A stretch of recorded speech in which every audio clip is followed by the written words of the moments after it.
গল্পের শুরুতেই আমরা সমুদ্রের ঠিক মাঝখানে একটা বিশাল লাক্সারি শিপ দেখতে পাই, যা ঝলমলে আলোয় সেজে উঠেছিল।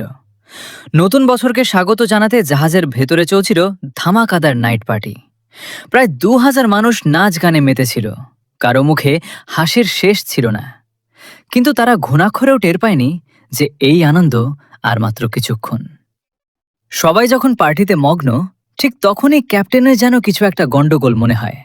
সে চট জলদি দূরবীন দিয়ে সামনে তাকাতেই তার গায়ের পশম শিউরে ওঠে।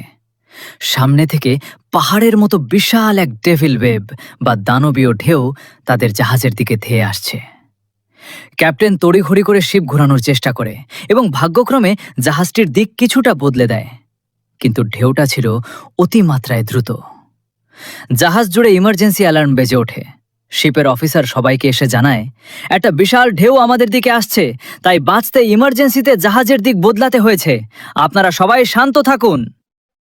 কিন্তু এই খবর শুনতেই চারদিকে চরম বিশৃঙ্খলা শুরু হয়ে যায়। সবাই ভয়ে এদিক ওদিক ছুটতে থাকে। ততক্ষণে সেই প্রকাণ্ড ঢেউ শিপের একেবারে কাছে চলে আসে এবং মুহূর্তের মধ্যে আস্ত জাহাজটিকে নিজের পেটে গিলে নেয়। পানির তোড়ে পাহাড়ের মতো বিশাল জাহাজটি উল্টে গিয়ে ডুবতে শুরু করে। ভেতরের ভারী জিনিসপত্রের সাথে ধাক্কা খেয়ে একে একে বহু মানুষ মারা যেতে থাকে। অন্যদিকে কন্ট্রোল রুমে পানি ঢুকে মারা যান ক্যাপ্টেন সহ বাকি কর্মকর্তারা। শিপ অফিসার এসে বেঁচে থাকা কয়েকজনকে জানায় যে জাহাজ সম্পূর্ণ উল্টে গেছে, তাই এখন বাইরে বের হওয়ার কোনো রাস্তা নেই, কারণ সব এক্সিট পয়েন্ট পানির নিচে চলে গেছে। তবে আসার কথা হলো, দোবার ঠিক আগেই ক্যাপ্টেন ইমার্জেন্সি রেস্কিউ টিমকে সিগন্যাল পাঠিয়ে দিয়েছিল, খুব জলদি তারা চলে আসবে। তখনই রবার্ট নামের এক ব্যক্তি অফিসারকে বলে, আমাকে এখান থেকে ওপরে যাওয়ার রাস্তা দেখাও, আমি ওপরে যাব। কিন্তু অফিসার পরিষ্কার না করে দেয়, আমার দায়িত্ব সবাইকে এক জায়গায় রাখা, তাছাড়া সব রাস্তা বন্ধ, বের হওয়া অসম্ভব। আসলে শিপ উল্টে যাওয়ার পর রবার্টের মেয়ে আলাদা হয়ে গিয়েছিল, আর এই 2000 মানুষের মধ্যে তার কোনো খোঁজ মিলছিল না। অন্যদিকে ডিলন নামের এক যাত্রীর জ্ঞান ফেরে। সে উঠেই এক মৃত লোকের কাছ থেকে একটা টর্চ আর ছুরি তুলে নেয়, যা তাকে এখান থেকে বের হতে সাহায্য করবে। তখনই জেমি নামের একটা বাচ্চা ছেলে তাকে দেখে বলে, আপনি কোথায় যাচ্ছেন? ডিলন বলে, আমি বের হওয়ার রাস্তা খুঁজতে যাচ্ছি, আমার মনে হয় না কেউ আমাদের বাঁচাতে আসবে। বাচ্চাটি বলে, সব রাস্তা বন্ধ, কিন্তু তাও ডিলন থামে না। জেমি দৌড়ে গিয়ে তার মাকে নিয়ে আসে। মা এসে ডিলনকে থামানোর চেষ্টা করে বলে, বাইরে যাওয়ার রাস্তা তো নিচে পানির তলে, আপনি যাবেন কিভাবে? ডিলন কনফিডেন্সের সাথে বলে, আমার একটা রাস্তা জানা আছে। ঠিক তখনই সেখানে রবার্ট আর রিচার্ড নামের এক বয়স্ক লোক আসে। রিচার্ড জানায় যে সে একজন আর্কিটেক্ট এবং এই ধরনের বিশাল শিপের স্ট্রাকচার তার খুব ভালো জানা আছে। সে সতর্ক করে বলে, এই জাহাজ এমনভাবে বানানো হয়নি যে উল্টে যাওয়ার পরও পানিতে ভেসে থাকবে। খুব জলদি এটা পুরোপুরি ডুবে যাবে আর আমরা সবাই মারা পড়ব। রবার্ট তখন ডিলনকে জিজ্ঞেস করে, তুমি কি ডিস্কো ক্লাবের রাস্তা জানো? ডিলন হ্যাঁ বললে রবার্ট বলে, আমার মেয়ে ওখানে আটকে আছে, ও বিপদে পড়েছে, আমি ওকে যে কোনো মূল্যে বাঁচাবো।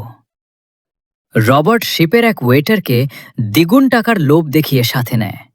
এভাবে মোট 6 জনের একটি দল ওপরে ওঠার মিশন শুরু করে। তারা লিফটের দরজার কাছে পৌঁছায়, কিন্তু ভেতরের রাস্তা ভেঙে গেছে। তারা একটা লোহার বেঞ্চ লিফটের শ্যাফটে আটকে দেয়। ডিলন আগে গিয়ে ওপাশে দরজা খোলার চেষ্টা করে, কিন্তু সেটা শক্ত করে আটকানো ছিল। অনেক কসরত করে বয়স্ক লোকটির সাহায্যে সে দরজা পর্যন্ত পৌঁছে যায়। সবাই একে একে ওপরে উঠতে শুরু করে, কিন্তু বৃদ্ধ লোকটি যখন উঠছিল তখন পা পিছলে বেঞ্চটি নিচে পড়ে যায়। বুড়ো লোকটা আর ওয়েটার ফাঁকে ঝুলে পড়ে। এদিকে উপর থেকে লিফটটি দ্রুত নিচে নেমে আসছিল, যা তাদের পিষে ফেলার জন্য যথেষ্ট ছিল। ডিলন আর রবার্ট তাদের টেনে তুলতে পারছিল না। বাধ্য হয়ে ডিলন বুড়ো লোকটিকে বলে ওয়েটারকে ছেড়ে দিতে। নিজের জীবন বাঁচাতে বৃদ্ধ লোকটা ওয়েটারকে লাথি মেরে নিচে ফেলে দেয়, আর মুহূর্তেই লিফট এসে ওয়েটারকে পিষে ফেলে। ওদিকে ডিস্কো ক্লাবের রবার্টের মেয়ে জেনিফার আটকে ছিল।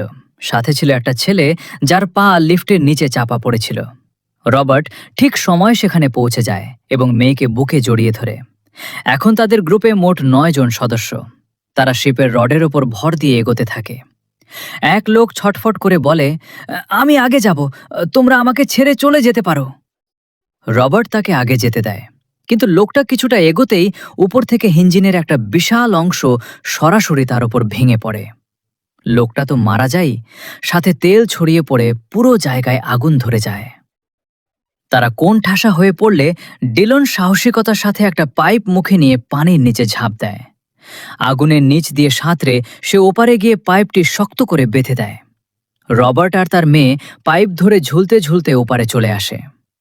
এদিকে শিপের বাকি অংশের কাঁচগুলো পানির চাপে মুড়মুড় করে ভাঙতে শুরু করে, আর যারা নিচে অফিসারদের কথায় বসেছিল, পানির বিশাল ধাক্কায় তারা সবাই এক নিমেষে ডুবে মারা যায়। ওপর থেকে এই দৃশ্য দেখে রবার্টদের গায়ে লোম খাড়া হয়ে যায়। তারা বোঝে যে ওপরে উঠে আসার সিদ্ধান্ত কতটা ঠিক ছিল। তারা একটা ভেন্টিলেশন পাইপ দেখতে পায়, কিন্তু সেটির ঢাকনা জং ধরা নাটবল্টু দিয়ে শক্ত করে আটকানো ছিল, আর নিচ থেকে পানি দ্রুত উঠে আসছিল। ফাঁকা জায়গা ছোট হয়, কারো হাত যাচ্ছিল না। রবার্ট ছোট বাচ্চা জেমিকে ওপরে তোলে। জেমি হাত পৌঁছাতে পারলেও খালি হাতে নাট খুলতে পারছিল না। এক মহিলা তার গলার চেইন খুলে দিলে সেটির সাহায্যে জেমি কষ্ট করে নাটটি খুলে ফেলে। একদম শেষ মুহূর্তে পানি যখন ডিলনকে গিলে খাচ্ছিল, ঠিক তখনই তারা ভেন্টিলেশন থেকে বের হয়ে আসে। পরের ফ্লোরে এসে তারা দেখে আরেকটা দরজা বন্ধ। ডিলন সবাইকে বলে, এটাই আমাদের শেষ সুযোগ। পানির প্রেসার ব্যবহার করে আমাদের পাশের ট্যাঙ্কে যেতে হবে। আমি পানির ভ্যালভ খুলে দেব, ট্যাঙ্ক ফুল হয়ে প্রেসারে দরজা নিজে থেকেই খুলে যাবে। হঠাৎ বাচ্চাটি চিৎকার করে ওঠে। নিচ থেকে বুলেটের গতিতে পানি উঠে আসছিল। ডিলন সাথে সাথে ভ্যালভ খুলে দেয়। পুরো রুম পানিতে ভরে যায়। তারা সবাই ডুবে যায়। কিন্তু ভাগ্যক্রমে পানির তোড়ে দরজা খুলে যায় এবং তারা সাঁতরে পাশের ট্যাঙ্কে চলে আসে। কিন্তু বিপদের শেষ এখানেই ছিল না।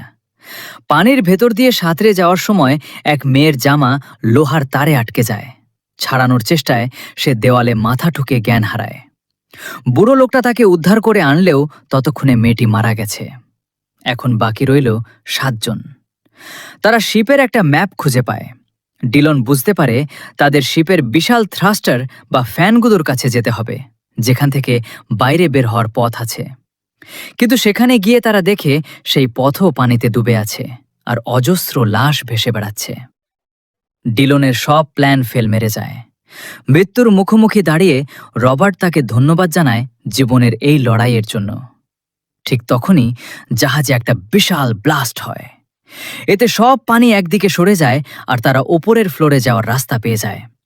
ওপরে উঠতেই প্রচণ্ড বাতাসের চাপে একটা লোহার দরজা রিচার্ডের মুখে এসে লাগে এবং সে নিচে পড়ে যায়। তারা দেখে শিপের বিশাল প্রোপেলার ফ্যানগুলো উল্টো ঘুরছে, অর্থাৎ বাইরের বাতাস আর ভেতরের সব কিছুকে সে টেনে ভেতরের দিকে নিয়ে আসছে। এই ফ্যান বন্ধ না করলে কেউ বাঁচবে না। রবার্ট জানায় 1500 ফুট দূরে ইঞ্জিনের প্রধান সুইচ আছে। রবার্ট একাই পানির ভেতর দিয়ে সাঁতরে ইঞ্জিনের দিকে রওনা হয়। সেখানে গিয়ে দেখে সুইচ বোর্ড ড্যামেজ হয়ে গেছে। অক্সিজেনের অভাবে রবার্টের শ্বাস আটকে আসছিল, কিন্তু শেষ নিঃশ্বাস ত্যাগের আগে সে ফ্যানের ঘোরার দিক পাল্টানোর বোতামটি চেপে দেয়। রবার্ট নিজের প্রাণ দিয়ে সবার বাঁচার পথ তৈরি করে দিয়ে যায়। ওদিকে ডিলেন একটা প্রেসার সিলিন্ডার নিয়ে রবার্টের বদলে দেওয়া সেই উল্টো ঘুরতে থাকা ফ্যানের ভেতর ছুঁড়ে মারে। সাথে সাথে বিকট শব্দে ব্লাস্ট হয় এবং ফ্যানের ব্লেড ভেঙে চুরমার হয়ে বাইরে বের হওয়ার পথ খুলে যায়। সবাই একে একে বাইরে বের হতে থাকে। রবার্টের মেয়ে জেনিফার বাবার জন্য কান্না করছিল। তখন ক্রিস এসে জানায় যে তার বাবা আর নেই। সবাইকে বাঁচাতে গিয়ে সে নিজের প্রাণ দিয়েছে। চোখের জলে তারা সমুদ্রের পানিতে লাফিয়ে পড়ে এবং কাছেই থাকা একটা লাইফ বোটে উঠে পড়ে। তারা দ্রুত চপ্পু চালিয়ে দূরে সরে যায়, আর চোখের সামনে সেই পাহাড়ের মতো দানবীয় জাহাজটি চিরতরের সমুদ্রের অতলে তলিয়ে যায়। তখনই আকাশে রেস্কিউ হেলিকপ্টার দেখা যায়। ডিলেন ফ্লেয়ার গান থেকে আকাশে লাইট ফায়ার করে নিজেদের লোকেশন দেখায়। হেলিকপ্টার এসে তাদের উদ্ধার করে নেয়। রবার্ট নিজের জীবন কোরবানি দিয়ে সবাইকে বাঁচিয়ে দেয়। আর এভাবেই সিনেমাটি শেষ হয়। ভিডিওটি ভালো লাগলে অবশ্যই একটি লাইক দেবেন এবং এমন রোমাঞ্চকর সব মুভি এক্সপ্লেনেশন বাংলায় দেখতে আমাদের চ্যানেল সাবস্ক্রাইব করতে ভুলবেন না।